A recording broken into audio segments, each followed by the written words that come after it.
তো আজকে আমি বানাতে চলেছি লোটাস পন্ড ক্যান্ডেল। তার জন্য দেখো এইভাবে মোল্ডগুলোকে বানিয়ে নিয়েছি, আর এখানে একটা পট রেখে দিয়েছি যেটার মধ্যে আমি পন্ডটা তৈরি করব। এখানে আমি কিছুটা ওয়্যাক্স নিয়ে নিয়েছি, ওয়্যাক্সটাকে আমি এর মধ্যে কালার করে নেব। তো তোমরা দেখতে পাচ্ছ এখানে বেশ একটা পন্ডের যে জল হয় জলের কালার করে নিয়েছি। এবার আমি এটাকে এই পাত্রটার মধ্যে ফিলিং করে দেবো।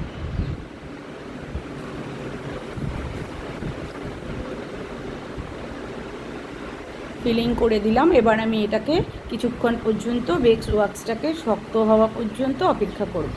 এখানে দেখতেই পাচ্ছ বেশ পুকুরের যেমন একটা শ্যাওলা শ্যাওলা জলের কালার হয় তেমন একটা আকার এখানে ধারণ করে নিয়েছে। তো ফাইনালি আমি লোটাস পন্ড ক্যান্ডেলটা মেকিং করে নিয়েছি। কেমন হয়েছে তোমরা একটু জানিও প্লিজ, কেমন হয়েছে তোমরা একটু জানিও। Thank you, till then, tata.